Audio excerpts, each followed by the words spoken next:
شروع اللہ کے نام سے جو بڑا مہربان نہایت ہی رحم والا ہے۔ بسم اللہ الرحمن الرحیم۔ دولت نہ ملے تو چینل پر تھوک دینا، 700 ارب بھی مانگو اللہ پاک دے گا۔ سورۃ کوثر کا نایاب وظیفہ 800 سال پرانی کتاب سے ملا۔ محترم ناظرین، آج یہ وظیفہ کر لینا، انشاءاللہ آج کے دن ہی معجزہ ہوگا۔ اور کافی لوگ ایسے ہیں جو وظیفہ کر کر کے تھک گئے ہیں لیکن ان کو کامیابی نہیں ملتی۔ ان کے راستے میں اسی طرح کی رکاوٹیں ہیں، اسی طرح کی بندشیں ہیں، تو ان کے لیے یہ عمل ہے، وہ اس وظیفے کو کر لیں۔ انشاءاللہ اللہ پاک ایسا معجزہ فرمائیں گے، اللہ پاک ایسا کرم فرمائیں گے، آپ کی تمام مشکلات، تمام پریشانیاں ختم ہو جائیں گی۔ حدیث ہے کہ نبی صلی اللہ علیہ وآلہ وسلم نے فرمایا، مسلمانوں میں سے جو اللہ کے دین کی مخالفت کرے اسے قتل کر دو، کیونکہ مرتد کی سزا قتل ہے، اور جو شخص محمد رسول اللہ صلی اللہ علیہ وآلہ وسلم کہے اس کا مواخذہ کرنے کا کسی کو کوئی حق نہیں، مگر جو کوئی حد کو پہنچنے والے جرم کا ارتکاب کرے گا اس پر حد قائم کی جائے گی۔ مندرجہ بالا احادیث نبویہ سے معلوم ہوتا ہے کہ توحید و رسالت کے اعلان کے طور پر عہد نبوی میں لا الہ الا اللہ محمد الرسول اللہ کے الفاظ استعمال ہوتے تھے۔ سورۃ کوثر کا یہ وظیفہ انتہائی خاص اور مجرب وظیفہ ہے۔ اس کے بعد خود معجزہ دیکھ لینا، اس وظیفے کو ہرگز مت چھوڑنا۔ خدا کی قسم جتنی دولت چاہیے انشاءاللہ اللہ پاک اپنے وسیع خزانوں سے عطا کریں گے۔ یہ سورۃ کوثر کا وظیفہ ہے، بے حد قیمتی ہے۔ اس سورت کو بتائے گئے طریقوں کے مطابق کر لو، جو مانگو گے اسی دن ملے گا۔ یہ بہت ہی آزمودہ وظیفہ ہے۔ جنہوں نے یہ وظیفہ اپنی زندگی میں کر لیا اس کو پوری زندگی دولت کی، رزق کی کبھی بھی کمی نہیں رہی۔ جتنا ان لوگوں نے مانگا اس سے کئی زیادہ اللہ پاک نے انہیں عطا کر دیا۔ اللہ پاک کا ارشاد ہے، ترجمہ: کہہ دیجئے کہ بے شک میرا رب ہی اپنے بندوں میں سے جس کے لیے چاہے رزق کشادہ کر دیتا ہے اور جس کے لیے چاہے تنگ کر دیتا ہے، اور جو کچھ تم اللہ کی راہ میں خرچ کرتے ہو اللہ اس کا پورا بدلہ دے گا، اور وہ سب سے بہتر روزی دینے والا ہے۔ ہمیں اس پر یقین رہنا چاہیے کہ اللہ تعالیٰ نے جس کے حصے کا جتنا رزق متعین کر دیا ہے وہ اسے پہنچ کر ہی رہے گا۔ انسان خواہ فرما بردار ہو یا نافرمان، تمام تعریفیں اللہ رب العالمین کے لیے ہیں، جس نے ہمیں عدم سے وجود بخشا، بے جان سے جاندار بنایا۔ اس نے ہماری زندگی کے لیے انواع و اقسام کی چیزیں مہیا فرمائیں تاکہ ہم ان کے ذریعے دنیاوی زندگی بآسانی گزار سکیں، اور جس مقصد کے لیے اللہ تعالیٰ نے ہمیں پیدا فرمایا ہے اس مقصد پر کھرا اتر سکیں۔ ہمارا مقصد تخلیق کیا ہے؟ اللہ تعالیٰ سورۃ الذریات آیت نمبر 56 میں ارشاد فرماتا ہے، اور میں نے جنوں اور انسانوں کو اس لیے پیدا کیا ہے کہ میری عبادت کریں۔ جب اللہ تعالیٰ نے فرما دیا کہ میں نے انسان اور جنات کو اپنی عبادت کے لیے پیدا فرمایا ہے، تو عبادت کے لیے انسان کا زندہ رہنا ضروری ہے، اور زندہ رہنے کے لیے غذا کی ضرورت ہوتی ہے۔ اللہ تعالیٰ کی بے شمار صفاتوں میں سے ایک صفت رزاق بھی ہے، جس کا معنی رزق دینے والا ہے۔ اللہ تعالیٰ انسان کو پیدا فرمانے سے پہلے ہی ماں کے پیٹ میں 4 چیزیں لکھ دیتا ہے۔ حدیث شریف کا مفہوم ہے، جب بچہ ماں کے پیٹ میں سارے مراحل طے کر چکا ہوتا ہے تو فرشتہ اللہ کے حکم سے 4 چیزیں لکھ دیتا ہے: عمل، رزق، عمر، اور یہ کہ وہ نیک بخت ہوگا یا بدبخت۔ اللہ رب العزت نے رزق کو اپنے ذمہ کرم پر لیا ہے۔ اللہ کے رزق میں اتنی وسعت ہے جس کا کوئی اندازہ نہیں لگا سکتا۔ وہ اپنی ہر مخلوق کو رزق دیتا ہے، وہ چاہے چھوٹی ہو یا بڑی، مرد ہو یا عورت، شقی ہو یا سعید، نافرمان ہو یا فرما بردار، کافر ہو یا مسلم۔ غرض کہ اللہ اپنی تمام مخلوق کو اس کے حصے کا رزق پہنچاتا ہے، یہاں تک کہ چیونٹیوں کو ان کے بلوں میں اور مچھلیوں کو سمندروں کی تہوں میں رزق پہنچاتا ہے۔ اس کے ساتھ ہی وہ اپنے بندوں کا امتحان بھی لیتا ہے، اس لیے ہمیں چاہیے کہ رزق حاصل کرنے کے راستے میں صبر سے کام لیں اور اسی پر کامل بھروسہ کریں۔ ارشاد خداوندی ہے، اور اسے ایسی جگہ سے رزق عطا فرماتا ہے جہاں سے اس کا گمان بھی نہیں ہوتا، اور جو شخص اللہ پر توکل کرتا ہے تو وہ اللہ اسے کافی ہے۔ معلوم ہوا کہ جس کے حصے کا جتنا رزق متعین ہے وہ اسے پہنچ کر ہی رہے گا۔ کبھی کبھی انسان اپنی سکت سے زیادہ کوششیں کرنے لگتا ہے، حرام و حلال کی پرواہ کیے بغیر خوب ہاتھ پیر مارتا ہے۔ حد تو یہ ہے کہ چوری ڈکیتی، لوگوں کے ساتھ دھوکہ دہی یا لوٹ کھسوٹ پر بھی اتر آتا ہے، اور اللہ کی نافرمانی کر کے اپنی دنیا و آخرت خراب کر بیٹھتا ہے۔ اس کے باوجود اسے بھی ملتا اتنا ہی ہے جتنا اللہ نے ان کے نصیب میں لکھ دیا ہے۔ نبی دو جہاں صلی اللہ علیہ وآلہ وسلم کا فرمان عالی شان ہے، بندے کو رزق ایسے تلاش کرتا ہے جیسے بندے کی موت اس کو تلاش کرتی ہے۔ اللہ تعالیٰ سورۃ الذریات آیت نمبر 57 میں فرماتا ہے، بے شک اللہ ہی ہر ایک کا روزی رساں ہے، بڑی قوت والا ہے، زبردست مضبوط ہے۔ اس کی ذات والا صفات ایسی ہیں کہ ہر کس و ناکس کو روزی دیتا ہے۔ وہ قوی ہے، اپنے بندوں تک رزق پہنچانے میں اسے کسی کی مدد کی ضرورت نہیں ہوتی۔ سب کو وہی عطا فرماتا ہے، وہی سب کا پالن ہار ہے۔ بے شک اللہ جسے چاہتا ہے بے حساب رزق عطا کرتا ہے۔ رب کریم کی شان کریمی دیکھیے کہ جو اس کا نافرمان ہے ہمہ وقت اس کی نافرمانیوں میں لگا رہتا ہے، اس کو اپنا معبود تسلیم نہیں کرتا، اس کی حمد و ثنا یا عبادت نہیں کرتا، حتیٰ کہ اس کو برا بھلا کہتا ہے، لیکن اللہ اسے بھی محروم نہیں رکھتا، بلکہ اس کی شان رزاقیت میں اتنی وسعت ہے جس سے تمام مخلوق ہمیشہ سیراب ہوتی رہتی ہے۔ اللہ تعالیٰ کی جملہ مخلوقات جن کا شمار نہیں کیا جا سکتا اپنے رب کی عطا سے خوش ہو کر زندگی بسر کر رہی ہیں، سوائے انسانوں کے کہ اللہ کی ان گنت عطاؤں کے باوجود وہ ناخوش ہیں، ہمیں ہمیشہ اپنی تنگ دستی و بدحالی کا رونا روتے ہیں۔ اللہ کی عطا کردہ نعمتوں پر شکر کے بجائے ہمہ وقت ناشکری ہی میں لگے رہتے ہیں، حالانکہ اللہ تعالیٰ سورۃ ابراہیم آیت نمبر 8 میں فرماتا ہے، اگر تم شکر ادا کرو گے تو میں تم پر نعمتوں میں ضرور اضافہ کروں گا، اور اگر تم ناشکری کرو گے تو میرا عذاب یقیناً سخت ہے۔ انسان کتنا بڑا ناشکرا ہے اس کا اندازہ اس آیت سے بخوبی لگایا جا سکتا ہے، جس میں خود خداوند کریم پروردگار عالم ارشاد فرما رہا ہے، بے شک انسان اپنے رب کا بڑا ہی ناشکرا ہے۔ انسان کے بالمقابل دوسری تمام مخلوقات کو دیکھا جائے تو وہ اللہ کی عطا پر بہت خوش نظر آتے ہیں۔ مثال کے طور پر پرندوں ہی کو دیکھ لیں، وہ صبح اٹھتے ہیں اور اٹھتے ہی اللہ کی حمد و ثنا میں لگ جاتے ہیں، اس کے بعد وہ اپنی روزی کی تلاش میں نکل پڑتے ہیں، پھر جب وہ رات میں اپنے گھونسلوں کی طرف لوٹتے ہیں تو شکم سیر ہو کر خوش و خرم لوٹتے ہیں۔ ان کے لیے کوئی جگہ متعین بھی نہیں ہوتی کہ انہیں وہاں سے رزق ملے گا یا یہاں سے، لیکن اللہ نے ان کے نصیب میں جو متعین کیا ہے وہ انہیں پورا کا پورا ملتا ہے اور ملتا رہے گا۔ رہی بات انسانوں کی تو وہ اتنے حریص ہو چکے ہیں کہ ہمیشہ مزید ہی کی تلاش میں رہتے ہیں۔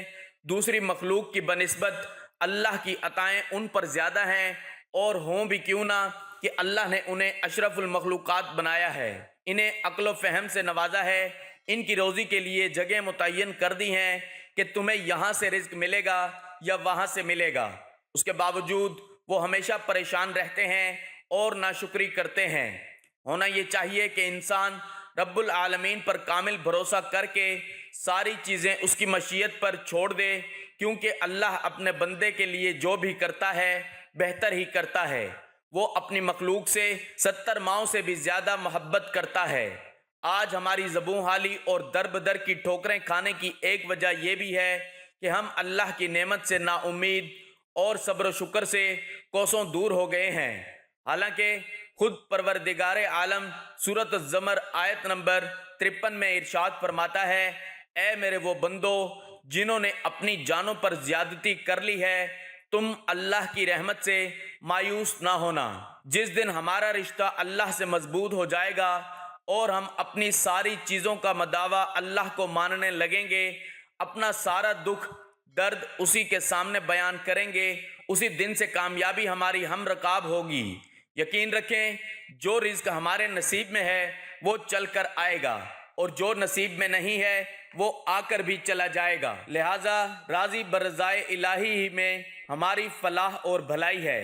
ناظرین، آج ایک ایسا وظیفہ بتانے جا رہے ہیں جس کے پڑھنے سے رزق کی تنگی ختم ہو جائے گی، بے روزگاری نہیں رہے گی، اور اگر کاروبار ہے تو اس میں ایسی برکت آئے گی کہ پھر سنبھالنے سے بھی نہیں سنبھالے گا۔ آپ یہ وظیفہ کسی بھی دن کسی بھی وقت کر سکتے ہیں، جب آپ کو وقت مل جائے، چاہے رات کو یا دن میں یا تہجد کے وقت بھی آپ کر سکتے ہیں۔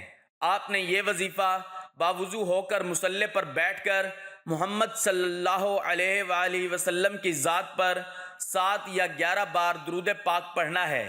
درود پاک ابراہیم والا پڑھنا ہے۔ ایک دفعہ میرے ساتھ بھی پڑھیں تاکہ ثواب ہو۔ اللہم صلی علی محمد وعلی آل محمد کما صلیت علی ابراہیم وعلی آل ابراہیم انک حمید مجید۔ اللہم بارک علی محمد وعلی آل محمد کما بارکت علی ابراہیم وعلی آل ابراہیم انک حمید مجید۔ درود پاک پڑھنے کے بعد سورۃ کوثر کا ایک ایسا مختصر عمل جس سے کاروباری رکاوٹ، بندش، نکاح، محبت، بے روزگاری، نافرمان اولاد کو راہ راست کرنے کے لیے لاجواب عمل ہے۔ سورۃ کوثر کا وظیفہ آپ نے اس طرح کرنا ہے کہ تسبیح کے ایک دانے پر لا الہ الا اللہ محمد الرسول اللہ، دوسرے دانے پر سورۃ کوثر پڑھنی ہے۔ انا اعطیناک الکوثر فصلی لربک وانحر ان شأنک ھو الابتر۔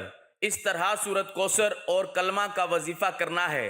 اللہ پاک سورۃ کوثر پڑھنے والے انسان کے غموں کو راحت میں تبدیل کر دیتے ہیں۔ یہ فضائل ہیں جو اس دنیا میں انسان کو حاصل ہوتے ہیں، اور آخرت کے فضائل میں تو نبی کریم صلی اللہ علیہ وآلہ وسلم کے ہاتھوں سے انسان کو کوثر نصیب ہو جائے تو اس سے بڑی نعمت کیا ہوگی۔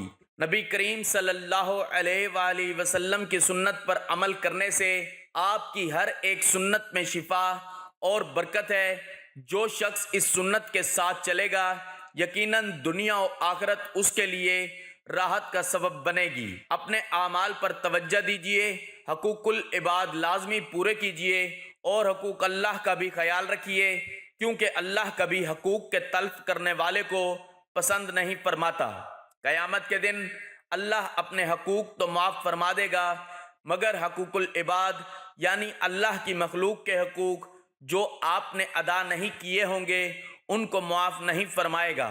ان پر آپ کو سزا دی جائے گی اور آپ کی نیکیوں سے ان حقوق کو ادا کیا جائے گا۔ آپ اللہ پاک سے اپنی تمام حاجتوں کے لیے، اپنی مرادوں کے لیے دعا مانگ لیجئے گا۔ اس کے معنی اللہ تعالیٰ سے مانگنے اور اس کی بارگاہ میں اپنا دامن پھیلانے کے ہیں۔ دعا صرف مشکلات، پریشانی یا بیماری سے چھٹکارا پانے کے لیے نہیں کی جاتی، بلکہ لوگ خالق حقیقی کی معرفت سے سرشار ہیں۔ وہ اس کی بارگاہ میں ہر وقت دعا کرتے ہیں تاکہ قرب الہی حاصل ہو جائے۔ قبولیت دعا کے لیے ایک ضروری شرط یہ ہے کہ آدمی جلد بازی سے کام نہ لے۔ بعض دفعہ ایسا ہوتا ہے کہ آدمی اپنی کسی حاجت کے لیے دعائیں مانگتا ہے، مگر جب بظاہر وہ مراد بر نہیں آتی تو وہ مایوس ہو کر نہ صرف دعا کو چھوڑ دیتا ہے، دعا کرتے وقت انسان یہ محسوس کرے کہ اسے اللہ تعالیٰ سے استعانت کی شدید ترین ضرورت ہے، اور صرف اللہ تعالیٰ ہی کی ذات پاک ہے جو اس مجبور کی دعا کو اس وقت شرف قبولیت سے نوازتا ہے۔ اس وقت شرف قبولیت سے نوازتا ہے جب وہ اس سے دعا کریں، اور اللہ ہی کی ذات ہر تکلیف کو دور کرنے والی ہے۔ اگر کوئی شخص اس طرح دعا کرے کہ وہ سمجھتا ہو کہ وہ اللہ تعالیٰ سے بے نیاز ہے، اسے اللہ سبحانہ و تعالیٰ کی ذات اقدس سے دعا کی کوئی ضرورت و حاجت نہیں، بلکہ وہ صرف عادت اور روٹھنے کے طور پر دعا کر رہا ہے۔ ایک دفعہ ایک عورت رسول اللہ صلی اللہ علیہ وآلہ وسلم کے پاس آئی اور اپنے شوہر کی شکایت کی کہ وہ بہت زیادہ اپنے دوستوں کو گھر دعوت دیتا رہتا ہے اور وہ تھک جاتی ہے کھانا بنا بنا کے اور مہمانداری میں۔ رسول اللہ صلی اللہ علیہ وآلہ وسلم نے کوئی جواب نہیں دیا اور وہ عورت واپس چلی گئی۔ کچھ دیر بعد رسول اللہ صلی اللہ علیہ وآلہ وسلم نے اس عورت کے شوہر کو بلوایا اور فرمایا آج میں تمہارا مہمان ہوں۔ وہ آدمی بہت خوش ہوا اور گھر جا کے اپنی بیوی کو بتایا کہ رسول اللہ صلی اللہ علیہ وآلہ وسلم آج ہمارے مہمان ہیں۔ اس کی بیوی بے حد خوش ہوئی اور وقت لگا کر محنت سے ہر اچھی چیز تیار کرنے میں مصروف عمل ہو گئی۔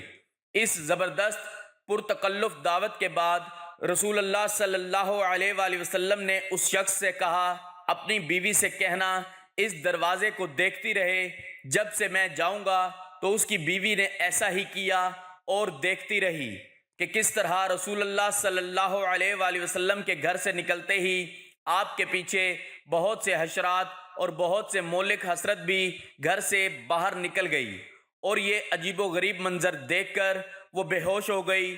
جب وہ رسول اللہ صلی اللہ علیہ وآلہ وسلم کے پاس آئی تو آپ صلی اللہ علیہ وآلہ وسلم نے فرمایا کہ یہ ہوتا ہے جب تمہارے گھر سے مہمان جاتا ہے تو اپنے ساتھ ہر طرح کے خطرات اور آزمائشیں اور مہلک جاندار گھر سے باہر لے جاتا ہے، اور یہ اسی وجہ سے ہوتا ہے کہ جو تم محنت کر کے اس کی خدمت مدارت کرتی ہو۔